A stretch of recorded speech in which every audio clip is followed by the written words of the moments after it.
అలానే Visweswara Rao. Mood of Andhra Pradesh అంటూ ఒక సర్వే ఇప్పుడు చక్కర కొడుతోంది రాజకీయ వర్గాల్లో. ఇది ఐఐటియన్స్ చేసినటువంటి సర్వే అని చెప్పి చెప్తున్నారు. ఎవరు ఆ ఐఐటియన్స్ అనేది ఎప్పటి వరకు అఫీషియల్గా రివీల్ కాలేదు. కాకపోతే వాళ్ళు చేసినటువంటి సర్వేని, వాళ్ళు ప్రజల మధ్యకి తీసుకెళ్ళినటువంటి ప్రశ్నల్ని మనం గనక గమనిస్తే, కేవలం రైతులు అలాగే రైతు రిలేటెడ్ సమస్యలు మాత్రమే వాళ్ళు టచ్ చేసి క్వశ్చన్లు అడిగారు. ఆంధ్రప్రదేశ్ ప్రభుత్వం ఎలా ఉంది అనే దాని మీద. కానీ అమరావతి రాజధాని నిర్మాణం గురించి కానీ, లేదా పోలవరం నిర్మాణానికి సంబంధించింది కానీ, లేదా అభివృద్ధికి సంబంధించింది కానీ, వీటి మీద వాళ్ళని క్లోజ్గా క్వశ్చన్ చేయలేదు. దాంతోపాటు లిక్కర్ స్కామ్, ఆ లిక్కర్ స్కామ్ జరిగిందా లేదా, జరగకుండానే అనవసరంగా కేసులు పెడుతున్నారా, తిరుపతి కల్తీ లడ్డు, కల్తీ నెయ్యి, ఈ కల్తీ నెయ్యి సంబంధించి నిజమైన కేసా కాదా,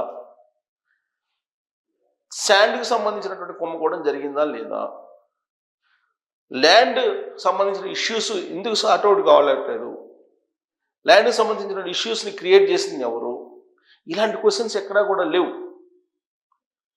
తర్వాత కేజీల కొద్దీ బంగారాన్ని కొనుగోలు చేశారు లిక్కర్ డబ్బుతోటి విదేశాలకు వెళ్ళి అనేది మీరు నమ్ముతున్నారు లేదా, జత్వానీ అనే మహిళని, నటిని ముంబై నుంచి తీసుకొచ్చి హింసించారా లేదా,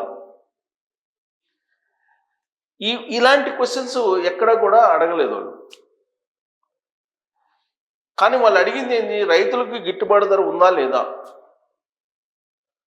మామిడి కానీ, పొగాకు కానీ, శనగ కానీ, మినుము కానీ ఇలాంటివన్నిటికీ ధరలు ఉన్నాయా లేదా అని చెప్పి అడిగారు. ధరలు లేవు అనేది అందరికీ తెలుసు. ఎందుకు లేవు అని అంటే అది రాష్ట్ర ప్రభుత్వ పరిధిలోది కాదు.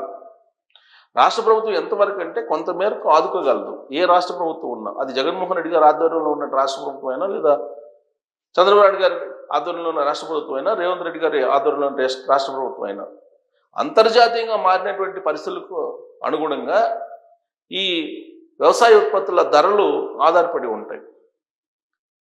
డిమాండ్ సప్లై మీదనే మార్కెట్ నడుస్తూ ఉంటుంది ఎప్పుడు కూడా. మిర్చి రేట్ లేదు అంటే చంద్రబాబు నాయుడు గారు రాగానే ఈ రేట్లు పడిపోయాయి, జగన్మోహన్ రెడ్డి గారు ఉన్నప్పుడు మంచి రేట్లు ఉన్నాయి అనేటువంటి అభిప్రాయాన్ని ఫోకస్ చేయడానికి ఆ సర్వే ప్రయత్నం చేసింది.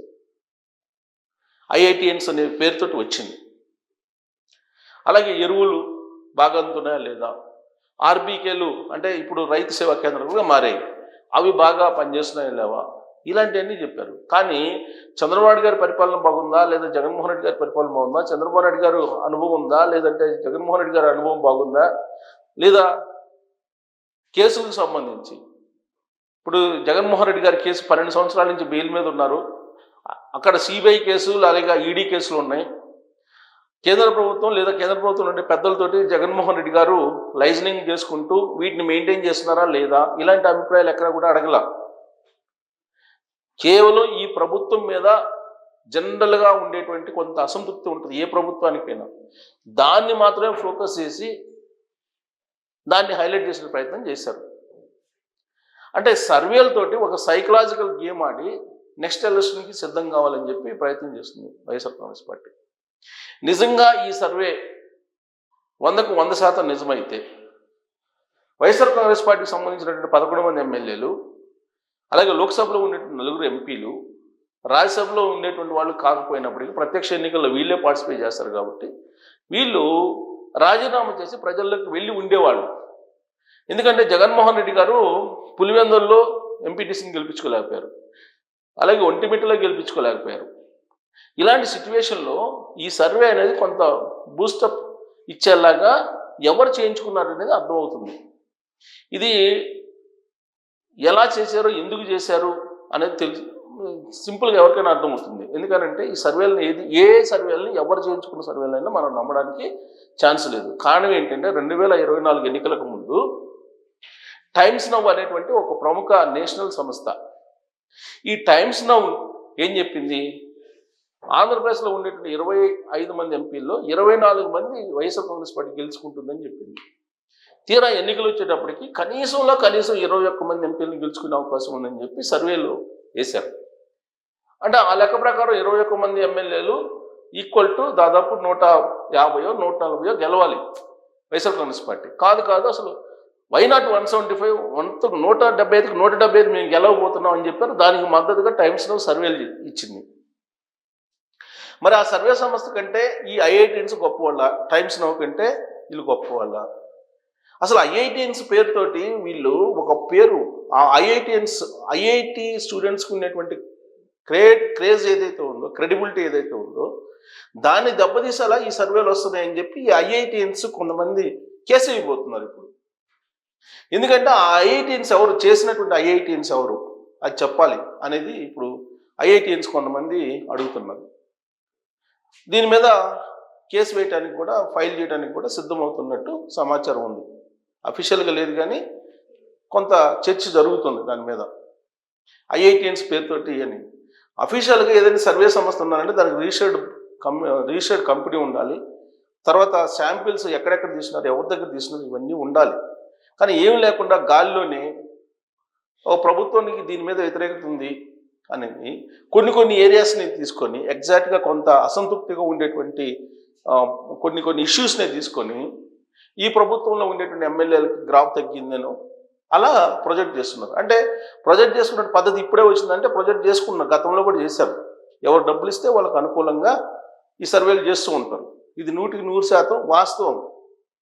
అయితే ఇప్పుడు చేసినటువంటి సర్వే ఇప్పుడు మూడ్ ఆఫ్ ఆంధ్రప్రదేశ్ అని చెప్పి చేశారు. దీంట్లో విచిత్రమైన పరిణామం ఏంటంటే ఇప్పుడున్నటువంటి ప్రభుత్వం మీద అసంతృప్తి ఉంది అని చెప్పి ఆ ఐఐటిఎన్ చేసిన సర్వేలో వ్యక్తం చేశారు. మరి దీని మీద వ్యతిరేకత ఉంటే జగన్మోహన్ రెడ్డి గారు బలపడాలి కదా. బలపడినట్టుగా వాళ్ళు ఇచ్చినటువంటి సర్వేలో చూపించారు. మరి అదే కనుక నిజమైతే జగన్మోహన్ రెడ్డి గారు ఈ పాటికి 11 మంది ఎమ్మెల్యేలతో రాజీనామా చేయించి నేను ఉప ఎన్నికలకు వెళ్తున్నానని చెప్పేసి ఆ రోజు కిరణ్ కుమార్ రెడ్డి గారు ముఖ్యమంత్రిగా ఉన్నప్పుడు ఏ విధంగా అయితే చేశారో అదే తరహాలో చేసిండే వాళ్ళు. మరి ఇప్పుడు చేస్తారా?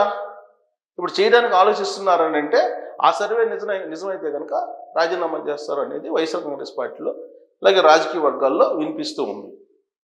అయితే ఇక్కడ ఈ సర్వే ఆబ్స్ట్రాక్ట్ చూపిస్తాను నేను. ఇది చూడండి, ఇక్కడ డిస్ట్రిక్ట్ వైజ్ ఇచ్చారు.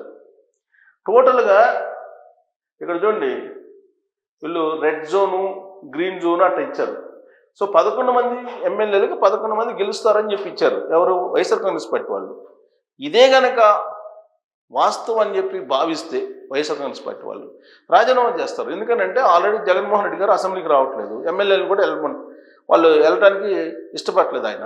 సో అలాంటప్పుడు ఈ ప్రభుత్వం మీద వ్యతిరేకత ఉందని చెప్పి నిరూపించడానికి ఈ ఐఐటిఎన్స్ చేసినటువంటి సర్వేలకి అనుగుణంగా ఆయన రాజీనామా చేసిండే వాళ్ళు, మొత్తం చేత రాజీనామా చేసి బై ఎలక్షన్స్కి వెళ్ళిపోయిండే వాళ్ళు.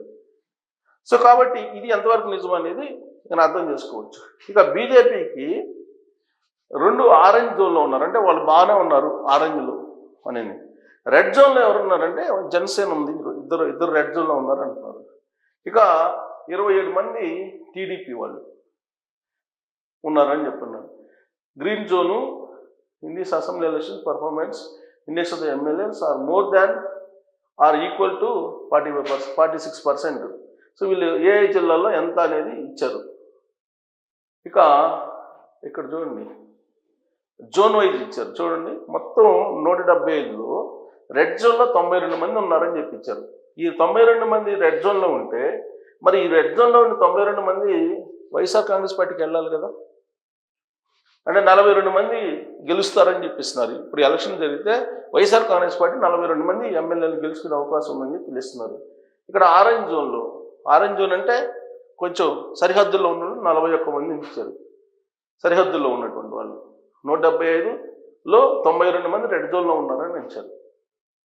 సో ఇది వైఎస్ఆర్ కాంగ్రెస్ పార్టీకి ఇప్పుడు ఎలక్షన్ జరిగిన 42 వస్తాయని చెప్పి చెబుతున్నారు. అంత వచ్చే పని అయితే ఇక్కడ చూడండి, mood of Andhra Pradesh state wise abstract project red, orange, green Jones, total assembly constituencies district wise ఇచ్చారు. అంటే ఉత్తరాంధ్రాని టార్గెట్ చేశారు వీళ్ళు.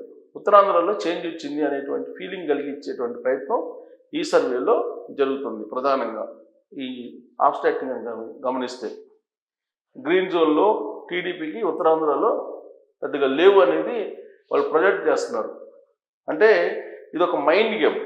ఈ మైండ్ గేమ్లో ఆంధ్రప్రదేశ్ ఓటర్స్ పడ్డారో 2029 ఎలక్షన్ అనేది లాస్ట్ ఎలక్షన్ ఆంధ్రప్రదేశ్కి పొలిటికల్ పార్టీస్ కాదు, పొలిటికల్ లీడర్స్ కాదు, ఆంధ్రప్రదేశ్కి 2029 చివరి ఎలక్షన్. ఇన్ కేస్ అక్కడ అధికారం మార్పిడి జరిగితే ఆంధ్రప్రదేశ్ మళ్ళా 2019 నాటికి వెళ్లాల్సి వస్తుందని చెప్పి తెలుగుదేశం పార్టీ వాళ్ళు చెప్తున్నారు, బీజేపీ వాళ్ళు చెప్తున్నారు, అలాగే అక్కడ గ్రోత్ని చూసినటువంటి వాళ్ళు కూడా చెప్తున్నారు. మరి ఈ ఐఐటిఎన్స్ సర్వేని మనం టైమ్స్ నౌ జాబితాలో వెయ్యాలా?